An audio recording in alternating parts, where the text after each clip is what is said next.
Start po doon sa service natin. As we continue this morning, let's go ahead and stand up please.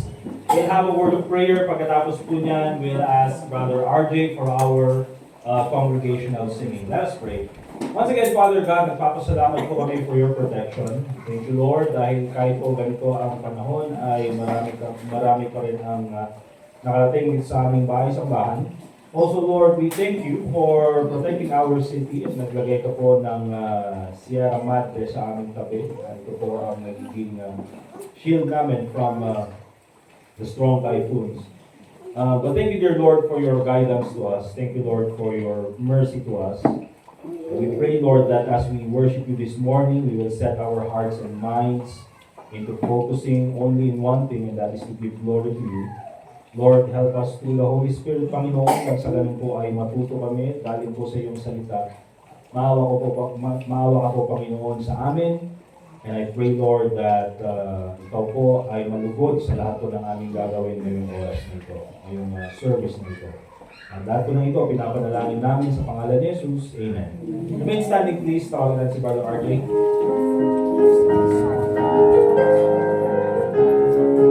Let's open our songbooks po on page 296. Page 296. Follow on. Ito na ba lahat? Say amen. Amen. Join po tayo na may kagalahan. Amen. Amen. Amen. On the first verse, all together now. Down in the valley with my Savior I will go, where the floods are moving and the sweet waters flow. Everywhere He leads me, I will follow on, walking in His footsteps and the crowds He on. Follow, I will follow Jesus. Everywhere I will follow on. Follow, I will follow Jesus. Everywhere He leads me, I will follow on.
Sweet Hour of Prayer, page 301. Page 301, Sweet Hour of Prayer. On the first verse, all together now, ready, sing.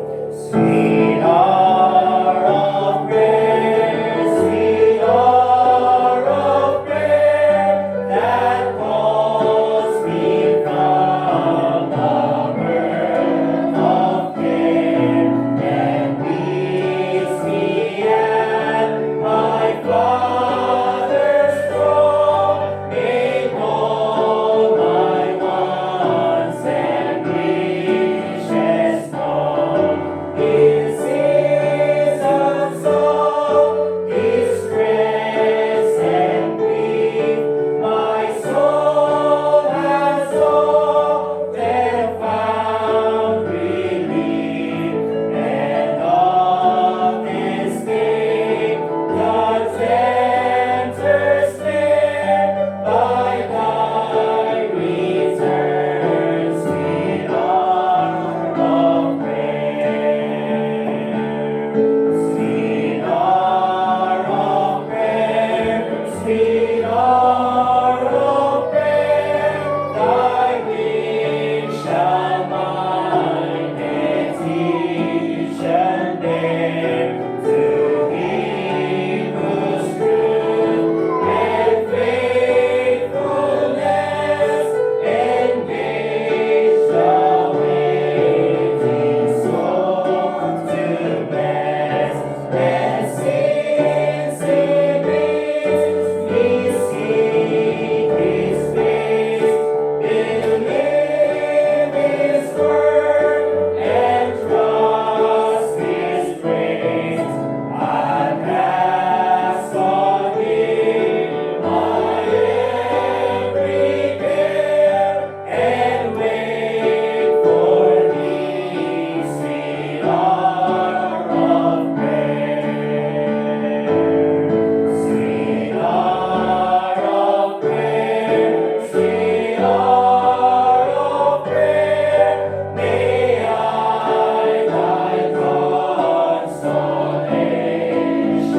share, till from Mount Pisgah's lofty height I view my home and take my flight. This robe of flesh I'll drop and rise to seize the everlasting prize, and shout while passing through the air.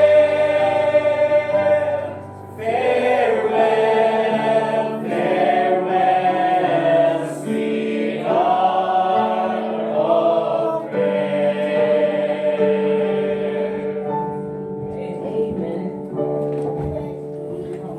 Amen. Great singing mga kapatid. So, we'll go ahead po doon sa ating announcements this morning. Unang-una po, I would like to give an announcement patungkol po doon sa, or hindi, hingi ng tulong. Okay, hingi ng tulong. Kasi nga po, naghanap tayo ng lote na pwedeng bilhin ng church. Okay? Para, hindi natin sinabing bibilhin natin ngayon ha. Pero at least kung meron tayong makita, may pag-pray na natin. At makausap natin yung may-ari, malay mo mga kapatid, di ba? Baka pwede niyang i-reserve para sa atin or pwede tayong mag-monthly sa kanila. So either way, kung meron po kayong alam na piece of property, probably dito sa city center, session.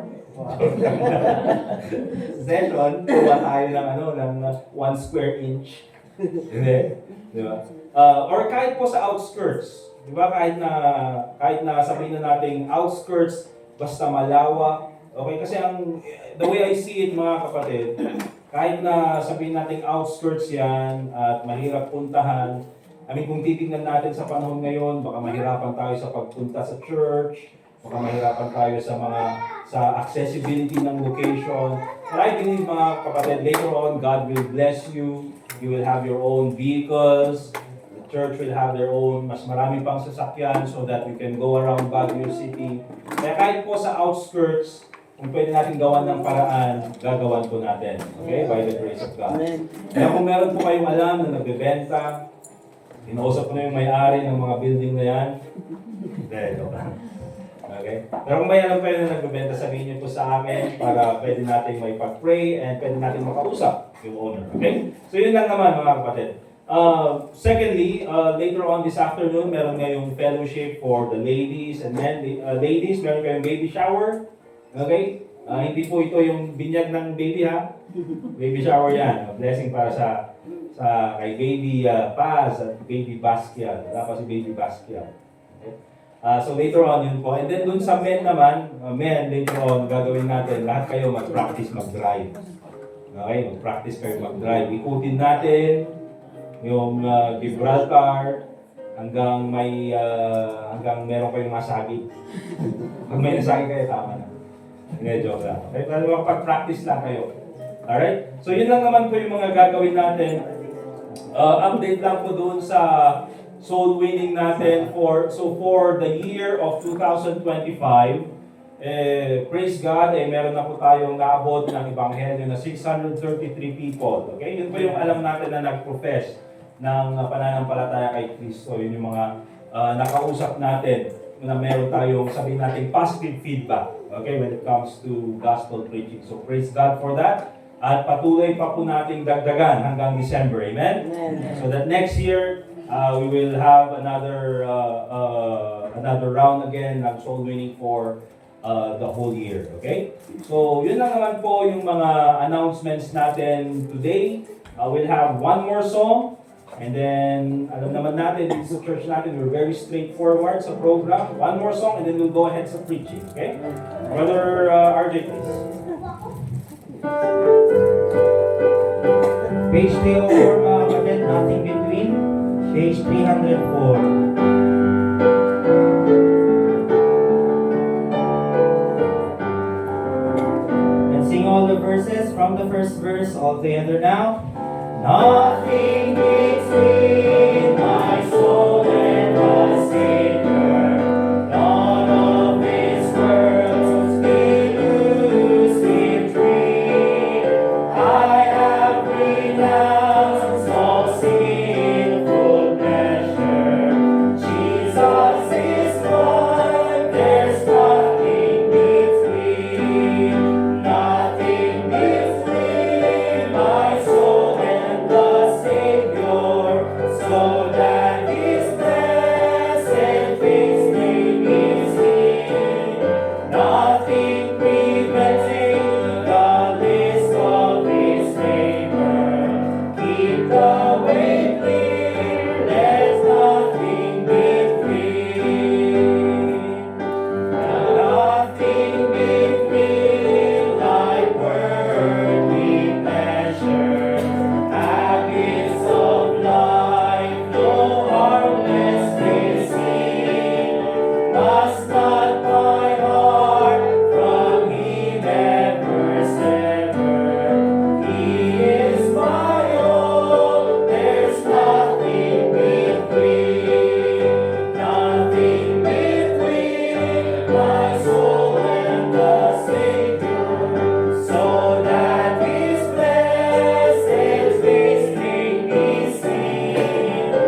you mga kapatid. Let's open our Bibles please in Acts chapter 20.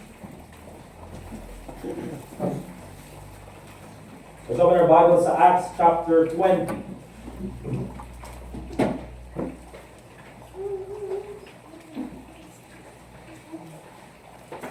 And may I ask everyone to stand up please as we read from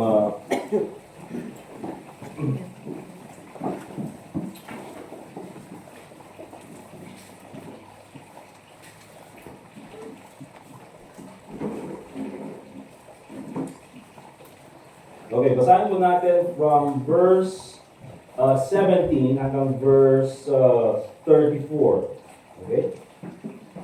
Hanggang verse 35 na lang. Okay? Verse 17 hanggang verse 35. I will read verse 17, kayo po sa 18. And sa 35, sabay-sabay na tayo. Okay?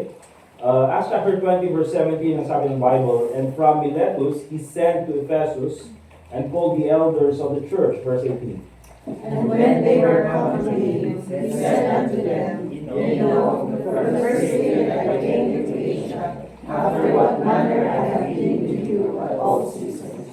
Verse 19, serving the Lord with all humility of mind and with many tears and temptations which befell me by the lying in wait of the Jews. And how I kept back nothing that was profitable unto you, but have showed you and have taught you publicly, and from house to house, Testifying both to the Jews and also to the Greeks, repentance toward God and faith toward our Lord Jesus Christ. And now behold, I go bound in the Spirit unto Jerusalem, not knowing the things that shall befall me there. Save that the Holy Ghost witnesseth in every city, saying that bonds and afflictions abide me. But none of these things move me, neither count I my fear unto myself, so that I might finish my course with joy, and the ministry which I have received of the Lord Jesus, to testify the gospel of the grace of God. And now, behold, I know that ye all, among whom I have gone preaching the kingdom of God, shall see my face no more. Wherefore I take you to record this day, that I am pure from the blood of all men. For I have not shunned to declare unto you the counsel of God. Take heed therefore unto yourselves, and to all the flock, over which the Holy Ghost hath made you overseers, to feed the church of God, which he hath purchased with his own blood. For I know this, that after my departing shall grievous wolves enter in among you, not sparing the flock. Also of your own selves shall men arise, speaking perverse things, to draw away disciples after them. Therefore watch, and remember that by the space of 3 years I ceased not to warn everyone night and day with tears. And now, brethren, I commend to God, and to the word of his grace, which is able to build you up, and to give you an inheritance among all them which are sanctified. I have coveted no man's silver or gold or apparel. Yea, you yourselves know that his hands have ministered unto my necessities, and to them that were with me. Altogether, I have showed you all things, how that so laboring ye ought to support the weak, and to remember the words of the Lord Jesus, how he said, It is more blessed to give than to receive. Let us pray. Dear God, Heavenly Father, once again, we thank you for this time. Na kami po muli nakapag-aaral ng iyong salita, Lord. Have these portions of scriptures na nabasa po namin, Lord, have it, Lord, make it an encouragement to us this morning. And if there are things that would, things that we believe in, na mali po na according sa iyong salita, Lord, give us the humility, dear God, to humble ourselves and to obey what the Bible says. So I pray, Lord, na ikaw po sana magpag-usap muli sa amin to the Holy Spirit. Bigyan mo po ako, Panginoon, ng sapat na katalinuhan. And also the utterance, dear God, that I may be able to explain your word to your people. Once again, dear God, we thank you so much for the opportunity to listen to your word and to serve you this morning. Also pray in Jesus' name, amen. Amen. Alright, be seated please. Thank you very much. And for this time, mga kapatid, we are going to study yung sa verse 24, alright? And we have done this many times. So there are other portions here na kinuha ko doon sa aking mga previous teachings about Acts chapter 20. Alright? And so yung title po ng mensahe natin mga kapatid is Four Anchors. Four anchors, angkla sa Tagalog, diba? Tama. Four anchors that keep a Christian from quitting. Okay? Four anchors that keep a Christian from quitting. And so there are many reasons why we would quit probably. Maraming mga rason na ilalagay ni Satanas sa isip natin at sasabihin natin, ito na yung tamang oras para akong mag-quit, ito na yung tamang oras para akong tumigil, dapat na akong tumigil sa aking pananampalataya. And so mga kapatid, these are important things na kailangan nating malaman because these will serve as anchors in our life. Alam niyo mga kapatid, yung isang barko na nakadaong sa sabihin nating port, okay, naka-port, ay kung wala siyang anchor, alam niyo yung anchor na butter, yung anchor na yung sa ship tuloy, ship, okay? At kailangan yung ilagay mga kapatid so that hindi siya tatangayin ng alon. Katulad ngayon, bumabagyo, malakas yung hangin. Kung walang anchor mga kapatid, tatangayin ng alon yung barko or yung bangka at pwedeng hindi mo na makuha kasi andun na sa gitna ng dagat. So anong gagawin ng mga owners ng barko or ng bangka? Maglalagay sila ng anchor so that it will not drift away. And so yun po yung parang magiging focus ng lesson na ito sa atin. These four anchors, if we apply it in our heart, if we apply it in our life, these will keep us away from drifting or even quitting Christianity or yung ating pananampalataya or even abandoning our faith.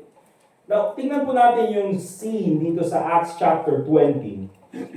And doon sa binasa natin, nagsimula tayo sa verse 17. Ang nangyayari po dito mga kapatid, itong si Paul, he is on his way to Jerusalem. And doon sa Jerusalem mga kapatid, magiging mapait at magiging sabihin na nating bias and sabihin natin magkakaroon ng witch hunt against dito kay Apostle Paul. There are many false accusations against him and so he needs to be tried at Jerusalem. Pero bago siya makapunta doon sa Jerusalem, he had to go through Ephesus in a place called Miletus. Okay, so pinatawag niya yung mga elders doon sa church ng Ephesus, which he also pastored in the past. So pinatawag niya ganyan yung mga elders ng church, and then binigay niya yung kanyang, sabihin natin, farewell words. Okay, dito sa mga church leaders na ito, sa church elders na ito. Kaya po yung preaching ko before in Acts chapter 20, it's entitled The Apostles' Farewell. Okay? The Apostles' Farewell kasi nga nagpapaalam siya doon sa mga doon sa mga church leaders. And hindi lang nagpapaalam but also nagbibigay din siya mga kapatid ng sabihin na nating huling habilin. Okay? Kaya ano yung binanggit niya doon sa verse 28, take heed therefore unto yourselves and to all the flock over the which the Holy Ghost hath made you overseers to feed the church of God which He hath purchased with His own blood. Okay?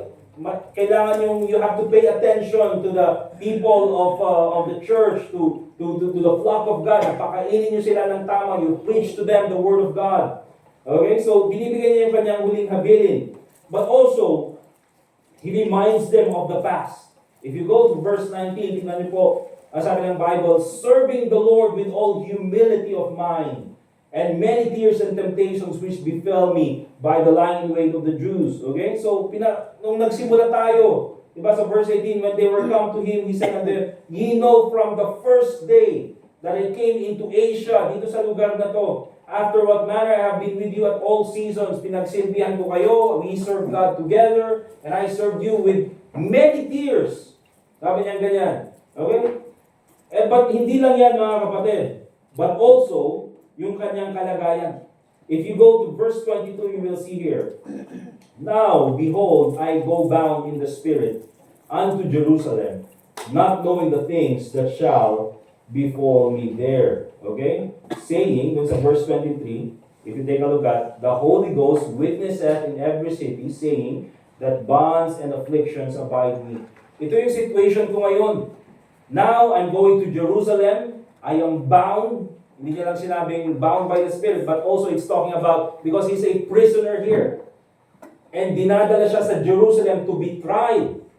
Okay? Doon sa kanya mga false accusations sa kanya. And sabi niya ganyan, sabi ng Holy Spirit, every city kung saan ako pumunta, sabi niya ganyan, in verse 23, bonds and afflictions abide me. Alright? Kung saan ako pumunta, there's always persecution. And so, kung titingnan po natin mga kapatid, in verse 24, despite all the things na pinagdaraanan niya, and then despite the things that he had done in the past, and also not knowing what is for him in the future, ano sabi niya ganyan? But, none of these things move me. Despite all of these things na binanggit ko sa inyo, I am not going to stop. Yun po yung ibig sabihin mga kapatid na none of these things move me. I will not drift away. I will not quit. Hindi ako titigil. Magpapatuloy pa rin ako. This is what I've been doing in the past, preaching the gospel of the Lord Jesus Christ, repentance towards God, and faith towards our Lord Jesus Christ. I will not stop doing it. Patuloy ko pa rin gagawin ang mga bagay na ito. Kaya yan po yung titignan natin mga kapatid. None of these things move me. And so, what are these? Kasi sinabi dun sa none of these. T-H-E-S-E. Hindi po yan singular mga kapatid. That is plural. So, ano itong mga bagay mga kapatid that is threatening Apostle Paul to quit? Na parang ito ba yung nagiging hindrance tuloy doon sa ministry ni Apostle Paul? Pero sabi niya, none of these things move me. Despite all of these things, I'm still going to continue. Again, let's go back to verse 19.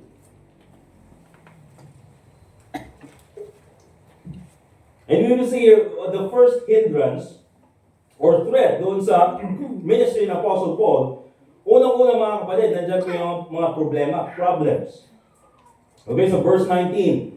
Sabi ng Bible, serving the Lord with all humility of mind and with many tears. Okay? And remember this mga kapatid, when it comes to the ministry, at habang tayo ay nagsuserve sa Panginoon, it's always part of Christianity, it's always part of reality, that when you serve God, when you serve people, tears will be accompanied. Okay, andyan palagi. Okay? And so kung titignan po natin mga kapatid, that's one of the reasons why sinabi ni Apostle Paul, none of these things move me, because even though may mga problemang dumating sa buhay, I will still continue. And so maraming Kristiyano mga kapatid, they will abandon their faith, iiwan nila ang kanilang pananampalataya or titigil sa kanilang ministry or titigil sa paninilbihan sa Panginoon because of problems that are too hard to handle. Alam natin, we all have problems. Amen? But it's just a reality of life, mga kapatid, that there are problems that are too hard to handle. Na hindi natin kaya. And so, okay lang sana mga kapatid kung simple yung problema. Pero meron yung mga problema na hindi natin kaya. Especially mga kapatid, problems that are out of our hand. May mga problema na hindi talaga natin kaya. And hindi natin control. Unang-una mga kapatid, especially if your problem is with people. Bakit? You cannot control others. Diba? Hindi mo kayang kontrolin yung isip ng iba, hindi mo kayang kontrolin yung reaction ng iba or yung action ng iba towards you. Hindi mo kayang kontrolin yung inggit ng iba. Okay? And so there are people na galit sa'yo, hindi mo alam, you're just serving God, you're doing your best, but still, mga kapatid, bakit ganun sila? Bakit ganun? Because there are problems, mga kapatid, that are out of our hand. It's too much to handle. I remember, mga kapatid, itong si Apostle Peter in John chapter 6. Diba? Nung siya ay, while the Lord Jesus Christ was ministering to the people, and then, sabi niya ganyan, kayong mga tao na sumusunod sa akin, ay sumunod lang kayo dahil sa tiyan nyo, dahil pinakain ko kayo ng 5 loaves and 2 fishes. Okay? Kaya kayo sumusunod eh. But the time that he started preaching hard, sinabi niya, I am the bread of life. Sabi ng mga tao, this doctrine is too much. It's too hard. And so, iniwan nila si Jesus Christ. And then, sabi ni Jesus Christ sa mga disciples, will you also go away? Kayo din ba? Iiwan niyo ako? Anong sabi ni Peter? To whom shall we go, Lord? Thou hast the words of eternal life. Napakagandang sagot. Praise God for that. Saan pa kami pupunta? Sa inyo na namin nahanap yung kaligtasan. Sa inyo namin nahanap ang buhay. Sa inyo namin nahanap ang purpose ng buhay. Iiwan pa ba namin kayo? But then, later on, mga kapatid, when Christ was arrested, when the disciples have fled, the same Peter, although we appreciate his bravery, his courage, but because of a problem that's out of his hand, too much to handle, anong sabi niya? When they asked him about the Lord Jesus Christ, I do not know him. He denied Christ.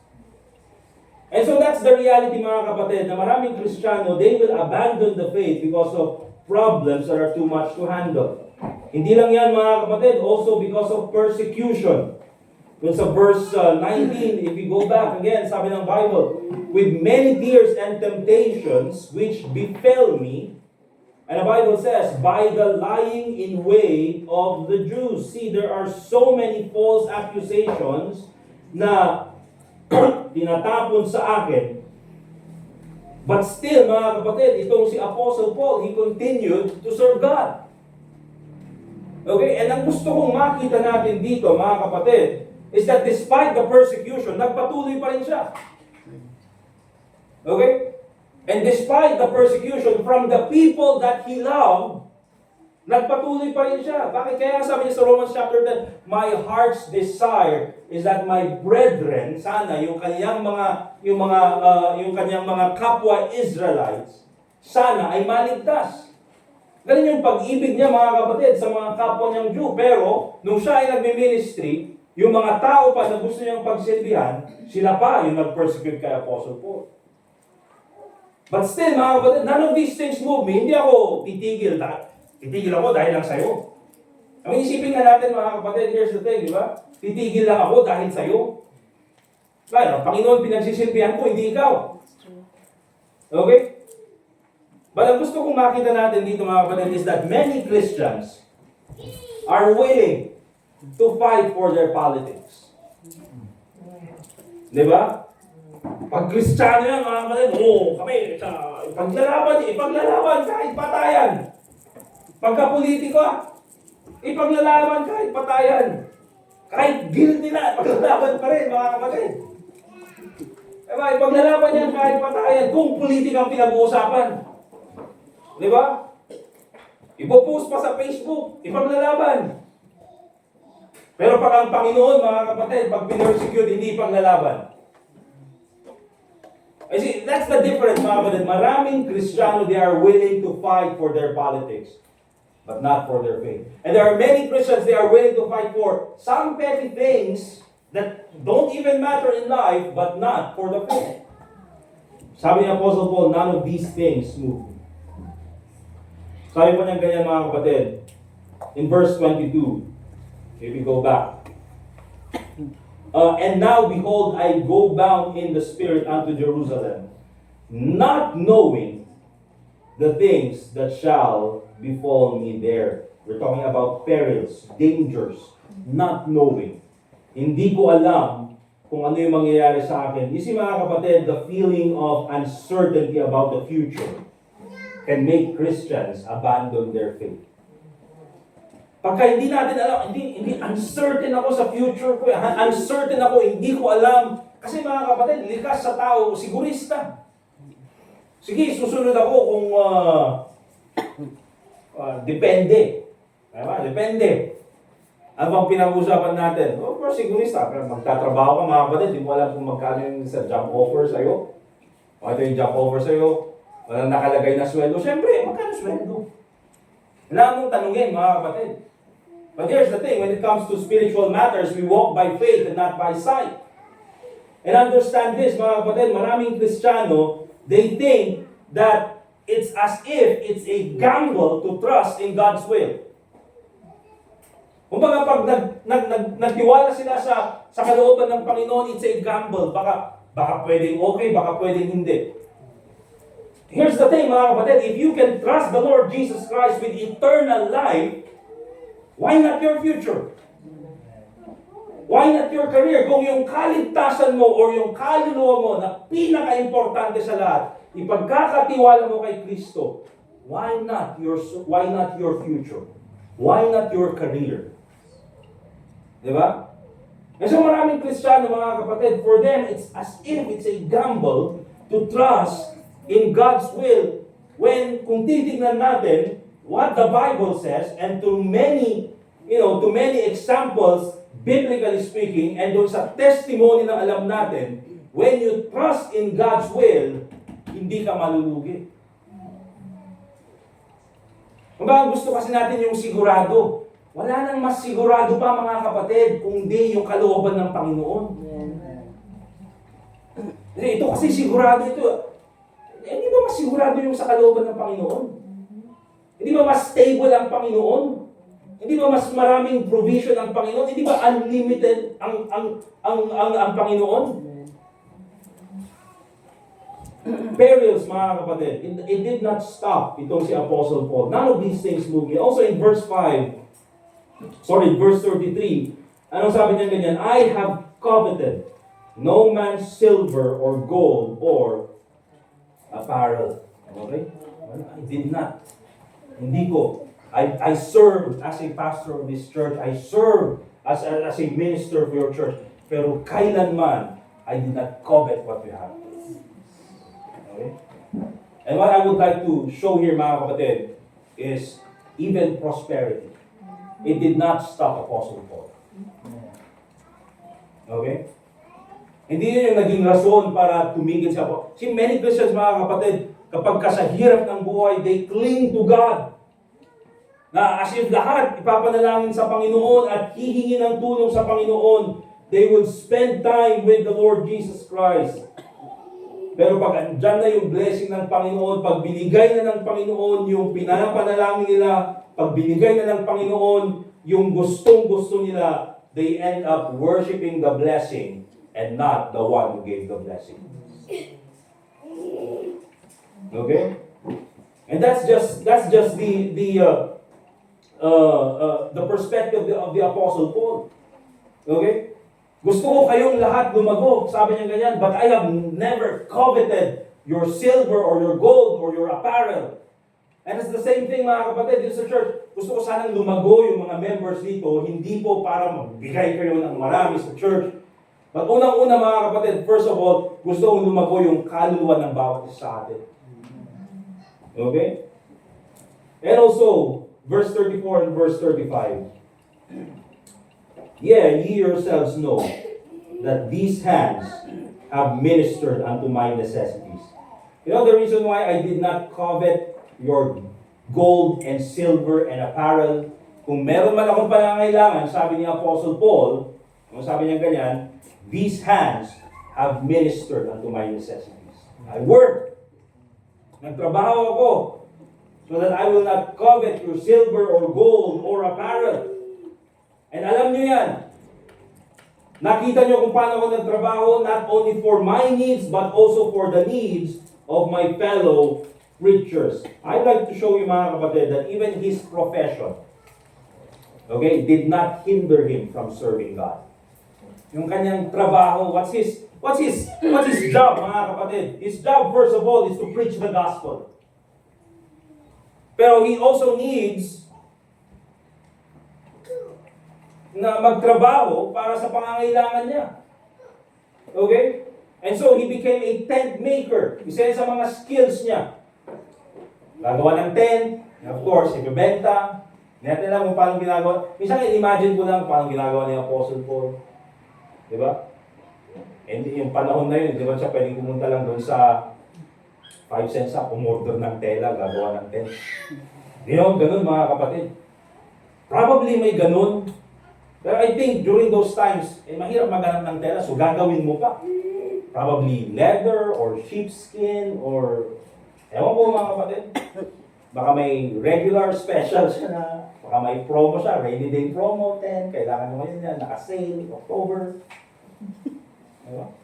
Well, probably ganyan yung ginagawa ni Apostle Paul. But in many cases, mga kapatid, yung kanyang ginagawa did not stop him from doing his job as an evangelist. Because he knew his priorities. And so we will go through these things later on. So sabi niya ganyan, none of these things move me. Problema, persecution, prosperity, even mga kapatid, yung kanyang profession, it did not stop him from serving God. The question is, how did he do it? What was his anchor? Na kaya niyang sabihin na hindi ako kayang patigilin ng mga bagay na ito. Unang-una, let's go to verse 24. Sabi niya ganyan, none of these things move me. And then the phrase after that, neither count I my life dear unto myself. See, the principle here is this, mga kapatid. If we are going to keep ourselves from quitting, abandoning the faith, or even our Christianity, we need to practice self-denial. Nandyan po yung self-denial. Practice self-denial. Neither count I my life dear, important, unto myself. Pero the reason why sabi ni Apostle Paul, hindi ako titigil kahit na ganito yung problema, hindi niyang persecution, even with my profession, even with all of these things. Because here's the thing, it's not about me. Neither count I my life dear unto myself. It's not about me. And here's the reality, mga kapatid. Kapag dumating po tayo sa point that we think it's about us, ang magiging priority is yung sarili natin, then it's easy to abandon the faith. Eh, ang ganda nga, mga kapatid, yung preaching last Sunday, nung afternoon especially, amen? Ang haba ng service natin, alauna kang alas 3 ng hapon, di ba? Parang first time na nangyari yun, dalawang preaching. Isang 20 minutes na introduction, isang preaching. Pero ang ganda. Pero ang ganda ng pinag-usapan natin, mga kapatid. Di ba? When we think we are entitled to the things we deserve. Kapag kaakala natin, mga kapatid, that we are entitled to the things that we deserve. Where are they? Diba? Kapag kasi ganun yung akala natin, na we are entitled because we deserve this. You know, when we are focusing on I, when we are focusing on ourselves, kasi mga kapatid, we cannot serve God. Hindi tayo makakapag-serve. Kasi sabi din sa prodigal son, di ba? Make me one of your hired servants. And sabi ng preacher natin si Pastor De Vera, na kung ang focus natin is yung sarili natin, we will not serve God. And so, same thing here. Si Apostle Paul, that's why he is willing to suffer. That's why he is willing to go through all of those things, mga kapatid. Sabi niya, count I my life dear unto myself. Neither count I my life. Hindi ko binibilang ang aking sarili na importante. Pero tayo, mga kapatid, pa-importante. Di ba? Kasi akala natin pag may problema, lahat na lang ng problema, isa atin lang. Mahirap po, mga kapatid. You see, ang tao po, mga kapatid, likas na makasarili. And so many Christians, they abandon the faith because they prioritize themselves. Either, gusto ko itong i-pursue itong career ko na ito. Okay, I want to pursue this. Or, sabihin natin, mga kapatid, na someone hurt me. Okay, or nasaktan ako. Or na-offend ako. Okay, pag sinabing ako na lang palagi. O di ba? Ako ang nakikita. Ako ang nasisisi. Ako na lang ang may kasalanan. Paggising sa umaga, sermon ang almusal. Kanta yun, mga kapatid. Hindi niya, ako ang nakikita. So, pag ganun kasi, mga kapatid, at ang nakikita lang natin is yung sarili natin, it's difficult to serve. Di ba? It's easy to quit. And meron pa, mga kapatid, because many Christians, they think, masyadong mataas yung tingin nila sa sarili nila, they even think that what they're doing, serving the Lord Jesus Christ, mga kapatid, is a waste of their life. Pambira, ganitong pinag-aralan ko, tapos magsaserve lang ako dyan na tagalinis, taga-share ng gospel. Ganito pinag-aralan ko, tapos mag-share ako ng gospel, sasaraduhan lang ako ng pintuan, hindi man lang ako irespeto. Diba? Pag ganun yung tingin natin sa sarili natin, mga kapatid, ay talagang ayaw na tayo. And even me, mga kapatid, kung ganun lang yung tingin ko sa atin, ba't pa ako? Ba't pa ako mag-serve? Ba't pa ako mag-serve sa Panginoon? If ganun kataas yung tingin ko sa sarili ko, mga kapatid, I would do something for myself. But that's the thing, mga kapatid. That's why we always say Christianity is not about you. Christianity is always sacrificial. Because that's the example of the Lord Jesus Christ. Tignan niyo po yung Philippians chapter 3 verse 4. We go to Philippians chapter 3 and verse 4.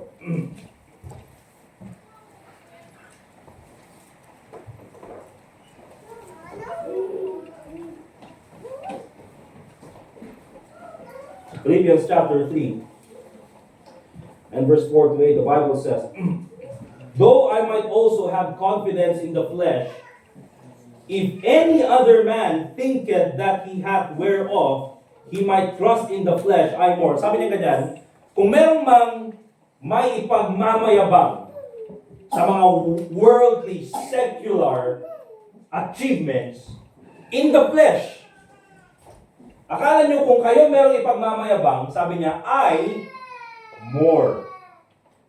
Si Apostle Paul, nagsabi niyan, mga kapatid, kung akala nyo, kayo meron kayo ipagmamayabang, worldly secular achievements, ako, mas marami. More. Sabi niya ganyan.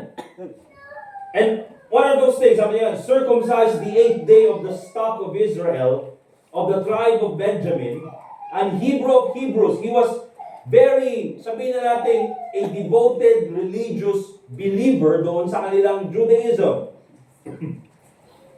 As touching the law, a Pharisee. Pag sinabi natin Pharisee, an expert of the law. Kaya nga itong si Apostle Paul, he was a lawyer. Concerning zeal, persecuting the church. You see, I did not only hate Christians, I put it into action. Sabi niya ganyan, I persecuted the church. Andun ako nung pinatay si Stephen. But here's the thing, sabi pa niya ganyan, mga kapatid. Touching the righteousness which is in the law, blameless.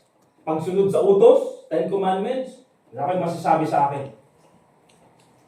Yan yung sabi ni Apostle Paul. Pero sabi niya ganyan, but what things were gained to me, those I counted loss for Christ. Lahat ng mga yan, na akala ko were gained to me, I put them all away for Christ. Verse 8, yet doubtless, pag sinabi natin doubtless, walang duda.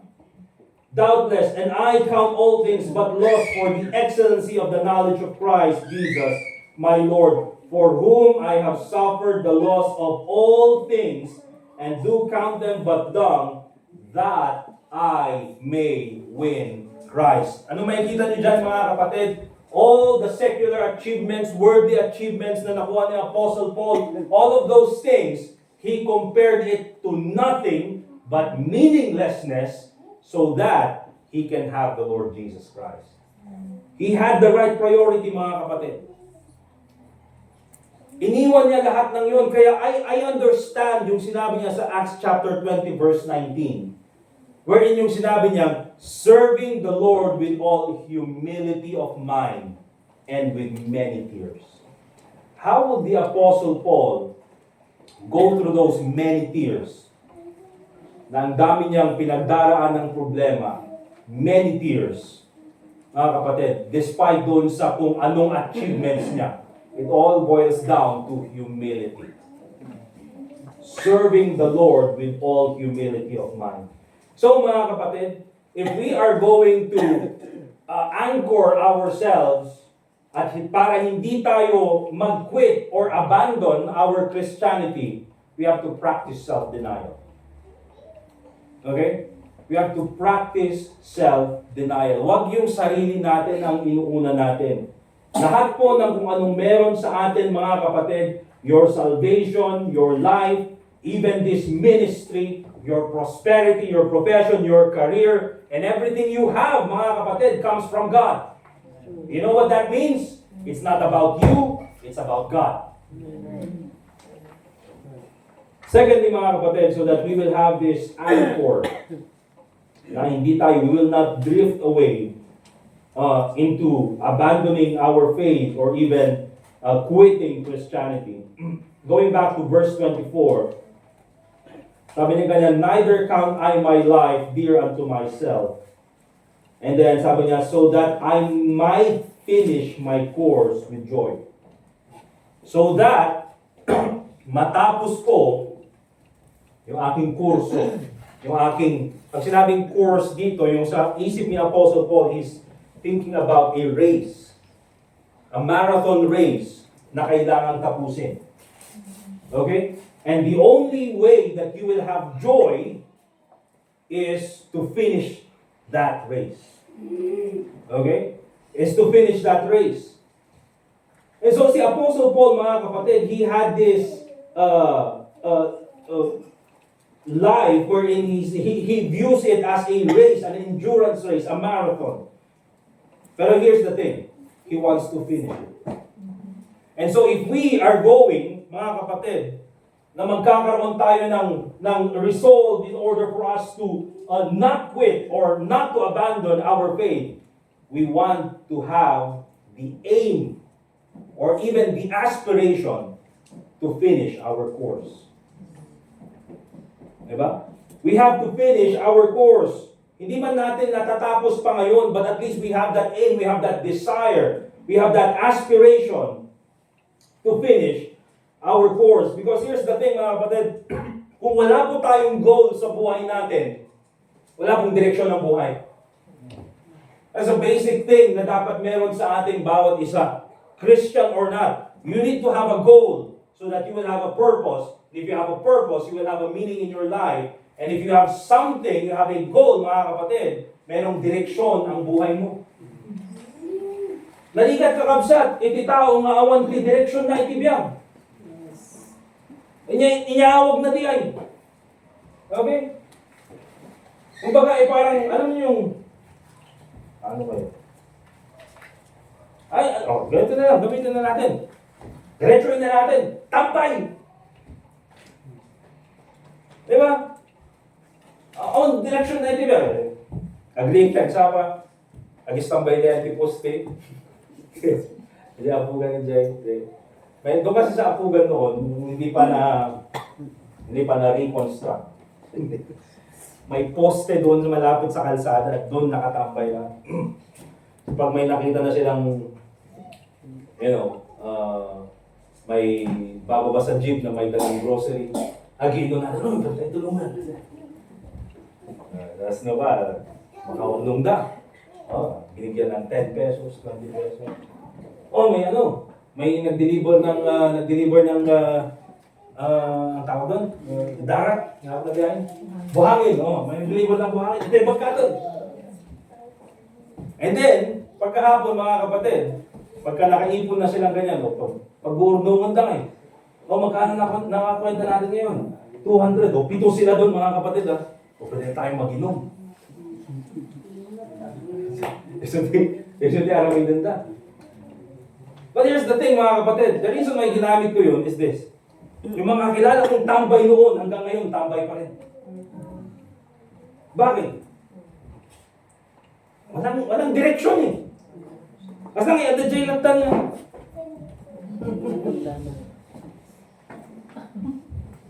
Diba? 10 years, 15 years, 20 years.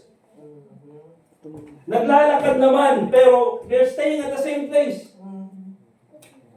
Pero yung tao na may direksyon, 10 years, 15 years, 20 years naglalakad, nakarating na mga kapatid sa Mindanao. Bakit? Because may direksyon. And that's why it's very important mga kapatid, especially sa mga young people, you need to have goals in life. Dapat meron kayong direksyon sa buhay nyo. Ito yung sabi sa akin eh.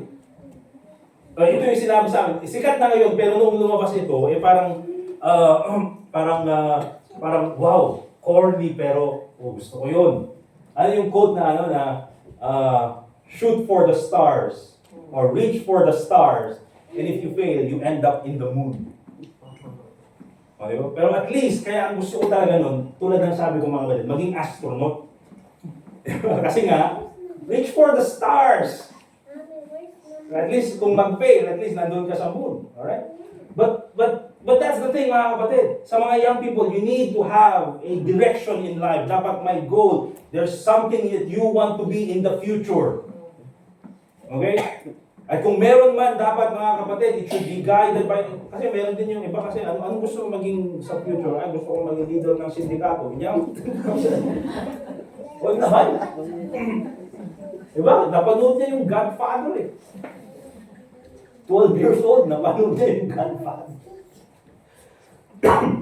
So, hindi po mga kapatid.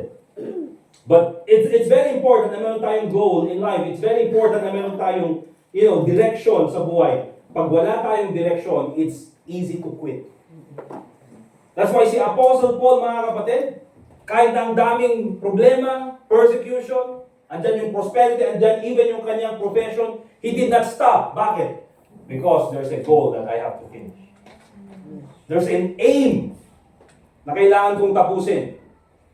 And I will only have joy if I finish it. Let's go to Hebrews chapter 12, verse 1 to 3.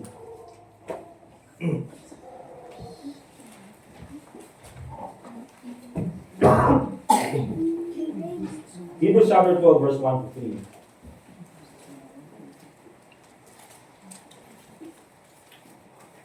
And ang sabi ng Bible, wherefore seeing, we also are compassed about with so great a cloud of witnesses, let us lay aside every weight and the sin which doth so easily beset us. See, anong nakapagpigil sa atin mga kapatid in our Christian life in finishing the race? You see, there are distractions. Yung mga weight, di ba? Pabigat sa buhay, yung mga cares of life. And then hindi lang yan, especially yung sin. Sin will stop you from serving God. And so sabi niya ngayon, let us run with patience the race that is set before us. And ang example na ginamit niya is none other than the Lord Jesus Christ. Looking unto Jesus, the author and finisher of our faith. Look at this mga kapatid. Who for the joy that was set before him endured the cross, despising the shame, and he sat down at the right hand of the throne of God. Ito si Jesus Christ mga kapatid. When he was at the Garden of Gethsemane, at bago siya huliin ng mga pride, mga sundalo, yun, mga sundalo. Di ba? Naisip ko kasi yung Jose yung pride. Padre Damas. So bago siya huliin mga kapatid, umiyak muna siya doon sa Garden of Gethsemane. Ang sabi niya ganyan, if it be possible, let this cup pass from me. Nevertheless, not my will, but thine be done. And he was so, in that tense moment, mga kapatid, na he started to sweat drops of blood. Di ba? And so, ganun po yung nararamdaman ng ating Panginoong Jesucristo. But you know what? He still went to the cross. You know why? Because there's greater joy. Kaya ang sabi ng verse 2, who for the joy that was set before him endured the cross, despising the shame. Because para kay Kristo, para sa ating Panginoong Jesucristo, it's more important to obey the will of God. Para sa ating Panginoong Jesucristo, it's more important to save the souls of men. Para sa ating Panginoong Jesucristo, mga kapatid, he did not think of himself, he thought of others. And so anong sabi niya ganyan? In verse 3, for consider him, the Lord Jesus Christ, ilagay niyo sa iyong isipan, that endured such contradiction of sinners against himself. Ang dami niyang persecution, ang dami niyang problema pinagdaanan, and ang sabi niya ganyan, lest ye be wearied and faint in your minds. Christian, you're tired, parang ayaw mo na, gusto mo nang sumuko, think about the Lord Jesus Christ. He could have called 10,000 angels to destroy the world and set him free. But he died on the cross for you and me. Diba? Akala natin pagod na tayo sa ministry. Mas mahirap po pinagdaanan ng ating Panginoong Jesucristo. But He endured the cross. And you know why, mga kapatid?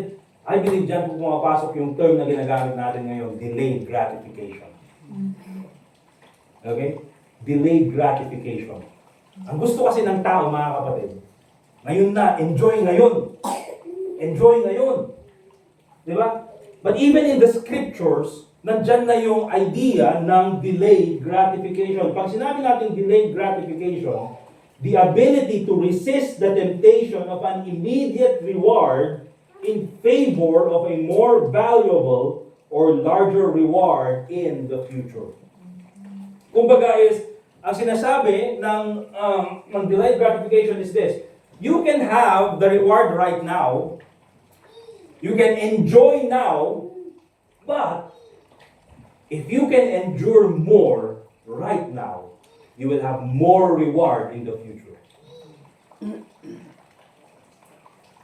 If you are willing to go through difficulty right now, you will have more reward in the future. And there's a reason why, mga kapatid, sinasabi natin that the love of money is the root of all evil. Hindi po masama ang magkaroon ng pera. Because I believe this, mga kapatid, marami din ng mga taong may pera sa panahon ngayon, they endured when they were studying. They endured when they were working. They endured, mga kapatid. Talagang tiniis nila yung hirap. And so later on, nagkaroon din sila ng reward. Okay? And everything, mga kapatid, that is worthwhile in this world, we have to endure for it. Okay? Kailangan nating i-endure, mga kapatid. And then later on, enjoy. Ang gusto kasi natin, mga kapatid, is enjoy while enduring. In many cases, mga kapatid, it does not work. Okay? Because hindi po ganun ang biblical principle. Makikita po natin dito, ang ginawa ng ating Panginoong Jesucristo, He endured the cross, despising the shame, who for the joy that was set before Him. Kaya, sabihin natin, mahirap ang buhay ngayon. Yeah, go through life. It may be difficult right now. Learn from the lessons, learn from the difficulties. It's gonna make you stronger. Later on, you will enjoy. Ang buhay naman ng Kristiyano, mga kapatid, hindi po puro endurance. Diba? Ang buhay ng tao, nandyan din yung blessing ng Panginoon. That's why it's very important, even po sa atin, we have to set spiritual goals in life. Okay? Set spiritual goals in life. It may be difficult now, mga kapatid, to go through, mag-attend sa church, malayo yung church, or kailangan ganito yung para makapunta sa church, all of those things, we have to endure all of that so that we will be stronger in the faith and then we can enjoy our Christian life later. Ganun po, in many occasions, mga kapatid, that is what we should do. Kaya, in order for us to be anchored na hindi tayo titigil sa pananampalataya, we need to have the desire to finish our course. That's the only time we will have joy. Kaya, di ba mga kapatid, minsan, pag hindi tayo, even po sa mga simple tasks, mga kapatid, it gives us joy. Basta matapos mo lang. Imagine, huwag mo maghugas ng pinggan. Maghugas ka ng pinggan, tapos huwag mong banlawan. Hindi kung masaya ka. Huwag mong banlawan. Lagyan mo na ng sabon, tapos huwag mong banlawan. Tapos kakain ka ng ganyan. Yan mo dali, makapapahit mo ito. Hindi mamahang ka sabon. Di ba? And of course, number 3, very important. Very important. Let's go to verse 24. But none of these things move me, neither count I my life dear unto myself, so that I might finish my course with joy. And sabi niya ganyan, and the ministry which I have received of the Lord Jesus. In order for us, na hindi po, that we are anchored and we would not drift away to abandoning our faith, we need to appreciate the privilege to be a minister. Okay? Pag sinabi natin appreciate, appreciate the privilege to be a minister. And there are many reasons why ito yung mga words na ginamit natin. When we say appreciate, mga kapatid, we give value. Diba? Parang lote yan, mga kapatid, na nag-appreciate yung value. Pag sinabi natin appreciate, nag-i-increase, tinataas yung value. You see, many Christians, mga kapatid, they look at the ministry and they see no value in it. Diba? And ganyan po yung worldview. Ganyan yung tingin ng mundo. Okay lang sa church. Anong pera makukuha niyo dyan? Ba't ka pastor? Ba't ka preacher? Anong pera makukuha mo dyan? Diba? Ba't ka nag-share ng gospel? Ba't kailangan pumunta ng Burla, mag-share ng gospel, or pumatok sa mga pintuan at mag-share ng gospel? Ano makukuha niyo dyan? Anong pera makukuha niyo dyan? Because for them, that's the value. Okay? But for us, we know, mga kapatid, that there's a bigger value to this. We know na importante itong ginagawa natin. And so, it's about time, mga kapatid, itatak natin sa isip natin, huwag nating maliitin ang ministry. Kasi kung wala ang ministry, wala tayo. Kung wala ang ministry, walang nag-share ng gospel sa atin. Kaya po natin titignan niya. Huwag po natin isipin, mga kapatid, for example, dun sa mga bata, gusto nila magpastor, yan, ito na. Anak naman eh. Ganda-ganda sa ano, magpapastor ka. Gagayahin mo yan. Huwag naman. Huwag po natin maliitin ang ministry, mga kapatid. It's about time, mga kapatid, that we need to appreciate the ministry. Bakit, mga kapatid? Because we serve the King of Kings. That's about it. That's enough reason for me to continue in the ministry. Because kung, for example man, mga kapatid, nakita ko si Pangulong Marcos siguro dito sa Baguio City, at sinabi niya sa akin na, hello? Sir, pwede ba akong wala kasi akong matulugan eh, ngayong gabi. Pwede ba akong matulog sa bahay niyo, kahit sa sahig lang? Sabi niya gano'n. I would count it as a privilege. Diba? Sige po. Doon kayo sa sahig.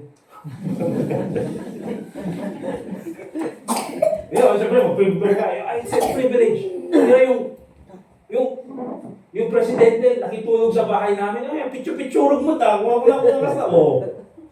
AI na itaw na, nagpaisa na ito eh. Diba? Because, presidente nakitulog sa inyo. Bakit hindi na lang doon sa mansion? Bakit hindi na lang sa Magarang Hotel? Presidente yun eh. Pero ang sabi niya, you know what? I count you worthy. That to the point, I would even go to your house and sleep kahit doon lang sa sahig. Here's the thing, mga kapatid. When it comes to talino at galing, bakit hindi yung mga matatalino ang tinawag ng Panginoon na magsilbi sa Kanya? Bakit hindi yung mga sobrang yaman ang tinawag ng Panginoon para suportahan yung Kanyang gawain? Bakit tayo pa? Because He counted us worthy that He would include us even in the ministry. Amen. And so put value on that. I-appreciate yung ministry, huwag niyong tingin na church lang. Okay? Ministry lang. Mga kapatid, this ministry is already a part of our life. Parte na ito ng buhay natin. That's why I appreciate yung mga members dito nag-birthday sa church. Diba? Nagsa-celebrate sa church. Diba? Kung mamamatay sa church din. Bakit? It's already a part of our life. That's what I mean. My baby shower, my dedication, diba? My birthday, my nag-graduate, we celebrate. Even po sa mga grief parts ng buhay, kasali ang church because this ministry is already a part of our life. Put value on that. Okay? Marami ko sana sasabihin, pero okay, let's go to the last para matapos na. And lastly, mga kapatid, in order for us to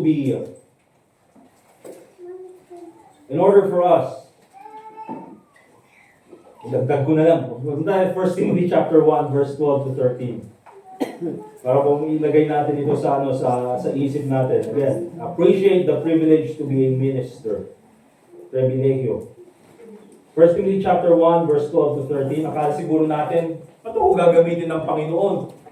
Why would God use me? Why would He use me as a minister? Kasi sa mga members po natin dito sa church, if you're involved in a ministry, God has put you in that ministry. He counted you worthy. He deemed you worthy enough to entrust to you that ministry. Kaya sabi ni Apostle Paul, sabi niya ganyan, doon sa verse 24, binasa natin, the ministry which I have received of the Lord Jesus. Mga kapatid, dito sa church, hindi ko po kayo binigyan ng ministry. The ministry that you have, pagtuturo ng bata, the reason why you have that is because God gave you a gift to teach children.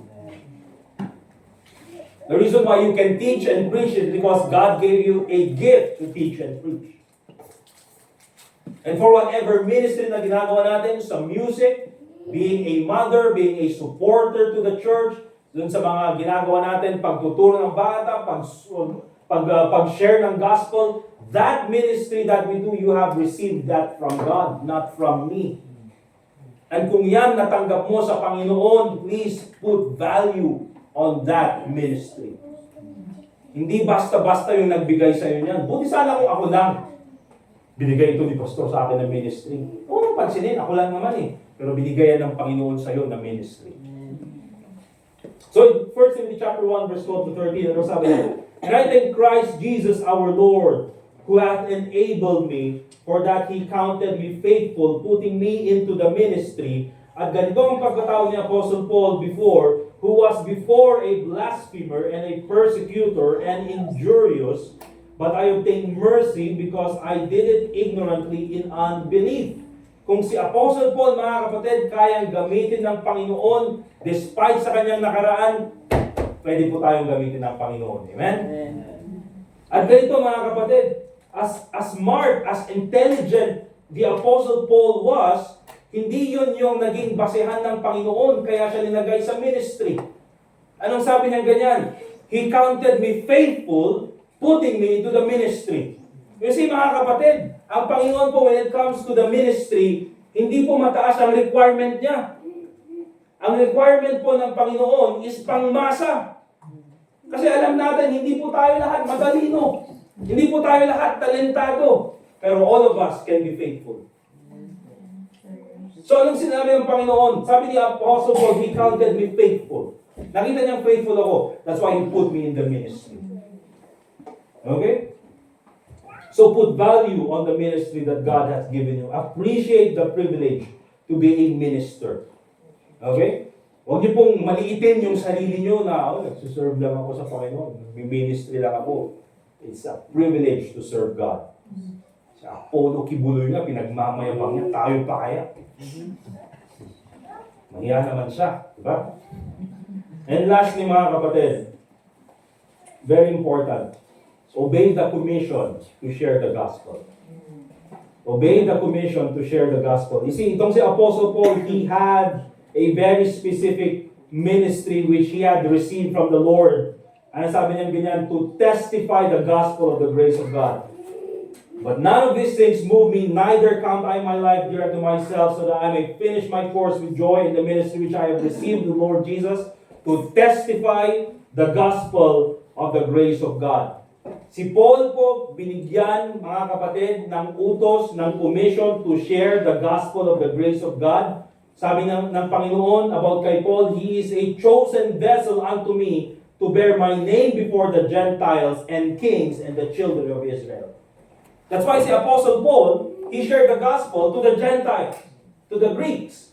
And sabi niya ganyan, and to the kings. Kaya po yung gospel, mga kapatid, one of the reasons why he was in prison is because of that. Nakaabot yung gospel in Caesar's household.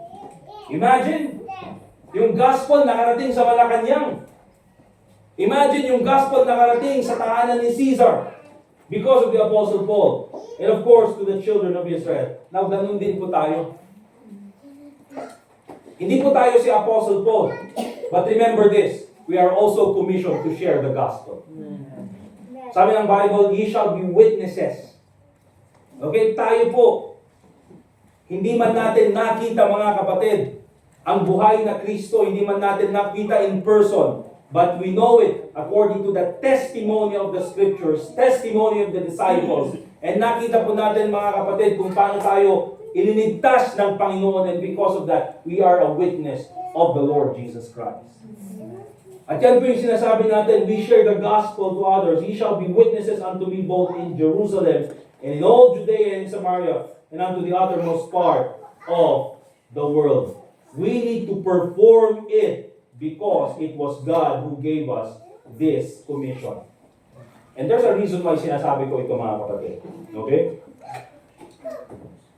If we do not agree na gawin itong commission na ito to share the gospel, it's easy to quit. It's easy to abandon the faith. Ang commission po kasi, hindi ito yung komisyon ha. Pag sinabi natin, yung komisyon. Commission, pag sinabi natin commission, it's a command. Okay?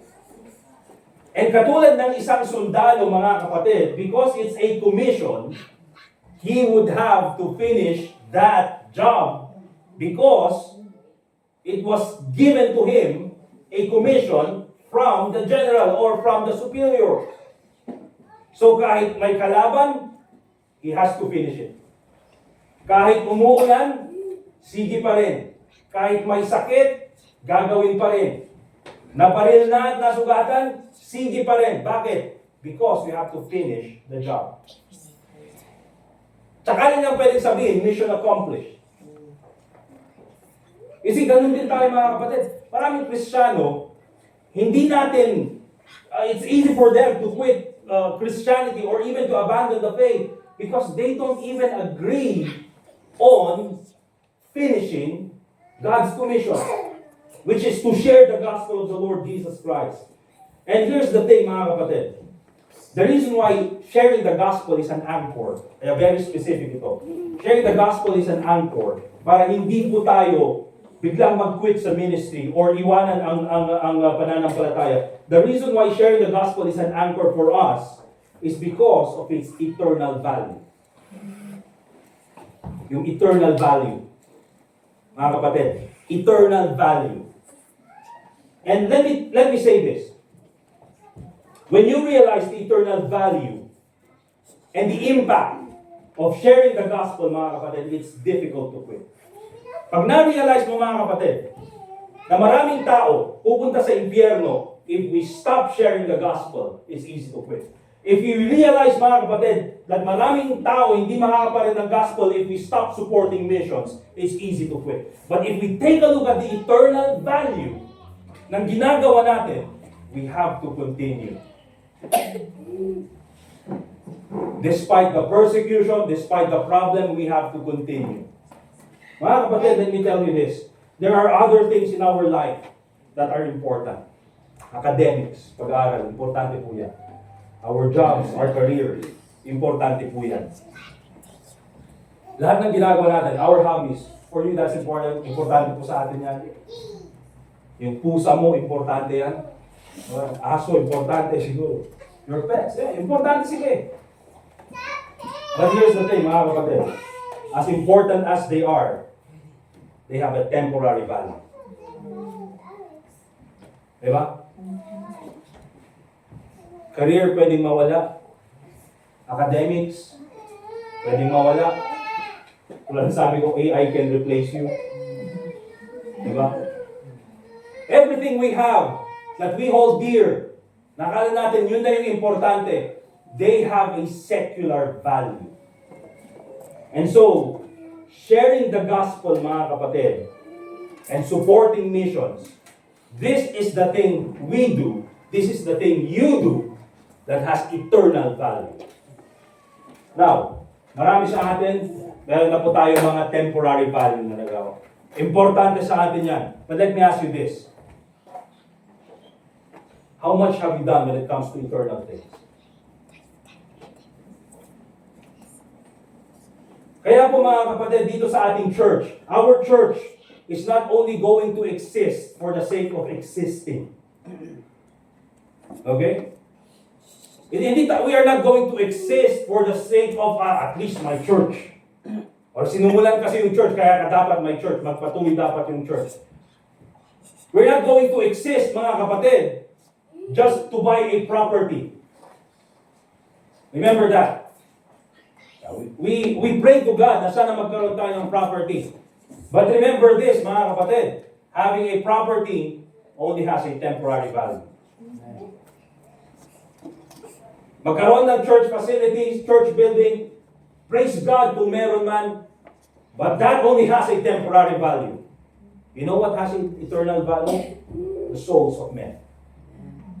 Kaya our church is not only going to exist for the sake of existing, kaya ko ito sinasabi, so that you will know yung direction na tinatahak ng church natin. We are looking for the greatest impact we can do in this world and in this community. And paano natin gagawin yan? It's by sharing the gospel and supporting world missions.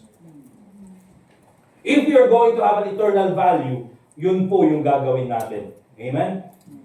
Because anything else is of great importance, yes, but they have a temporary value.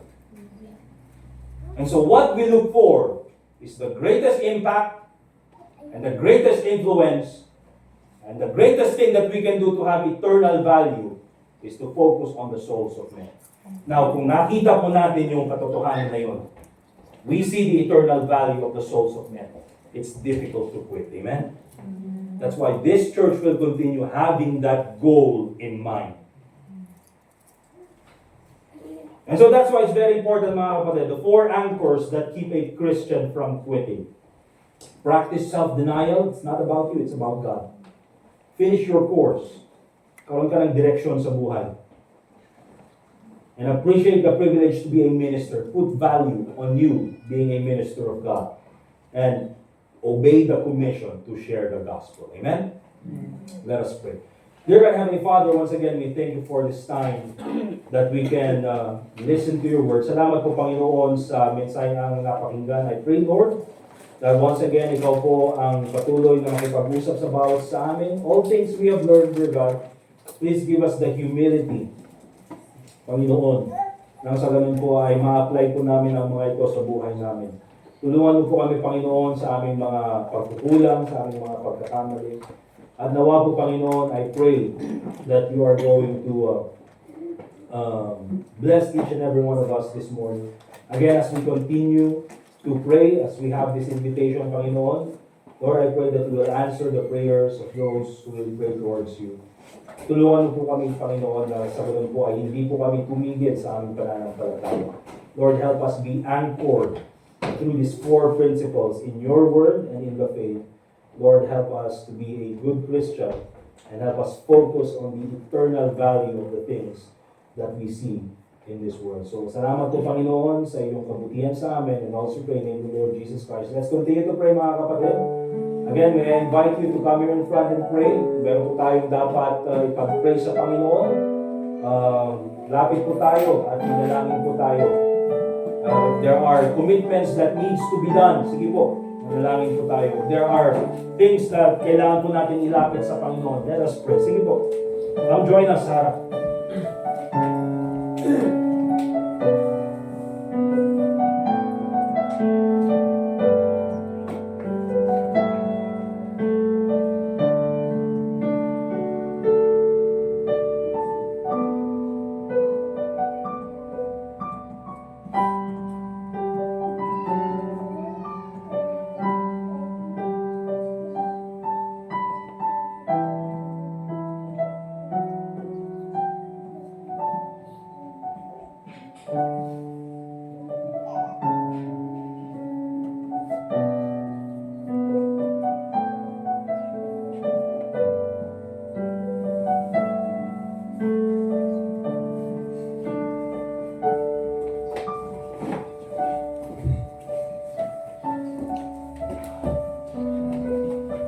Dear Lord, thank you for the time to pray. And I pray, Lord, that as we continue on in serving you, Lord, help us be anchored, though the strong winds may rage, though it blows. Lord, panatilihin mo po kaming naka-anchor sa iyong salita at sa aming pananampalataya. We praise you, dear Lord, and we love you for all the great things you have done for us. You deserve all the worship and praise. And also pray in the name of the Lord Jesus Christ. And all God's people say, Amen! Amen. Let's go ahead and prepare po para sa ating offering this morning. Okay? Igood po natin yung ating mga offering. And after that, I will recognize yung mga visitors natin. Then we'll have our closing song and closing prayer. Maybe ask si Brother Edgar and then si Brother Ken para po sa ating sila po yung mga acting BIR agents natin ngayon. Okay. Let's ask si Brother Hector para po sa ating offertory prayer.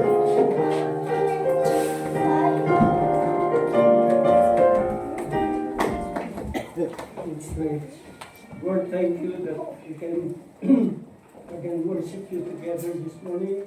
Thank you that we can come this portion of our offering. We continue to worship you, Father, for the way you have taken care of our needs. And even as we give our offering, we be faithful to be part of the ministry that you have given us. Lord, bless this tithes and offerings for the furtherance of the gospel of your Son Jesus Christ. Help us to be faithful because you are faithful to us. Yes, In Christ's name, amen. Amen. Let's give our offering to our Lord.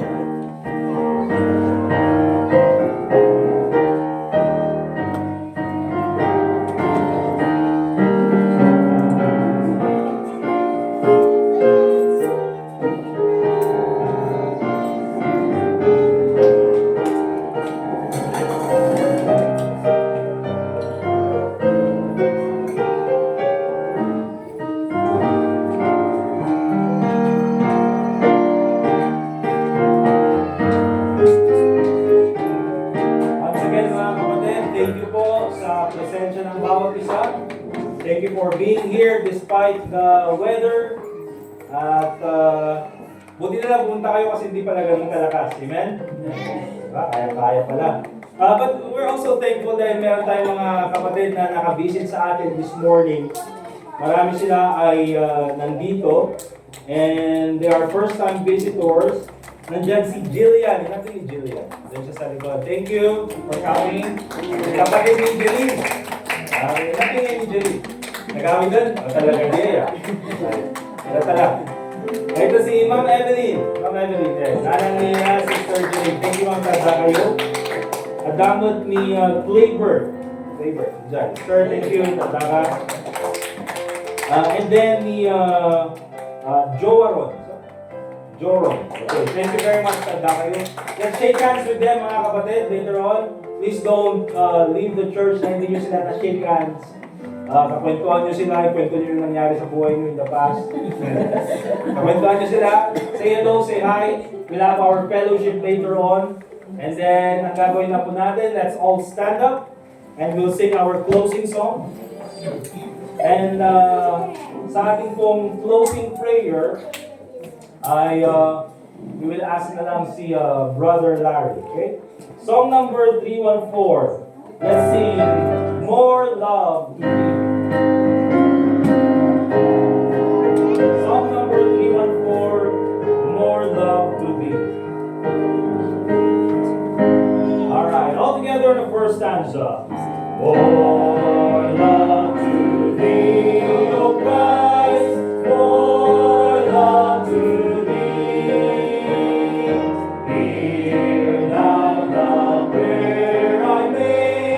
on bended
sa dilangit.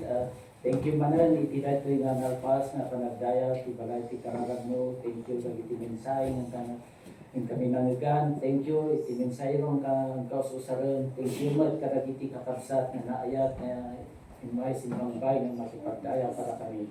Thank you dada ka nga amami at ang musmi nga naayat na nangaasi para kami. Hindi siya ang kandidating nga panagsina-sinami kataga kadi nga tutuloy mo na divisionan ba itidating nga ang kami kanag-fellowship si kalata ka dito sa ama si Inuit kung ang mga karagitian dati mati kami dapat mong kalalakon ka tinalang ka po ni Jesus. Amen. Amen. We're dismissed mga kapatid. Let's shake hands. Let's smile. Smile with your seatmates mga kapatid. And say hello sa ating mga bisita. With our fellowship and lunch and singing.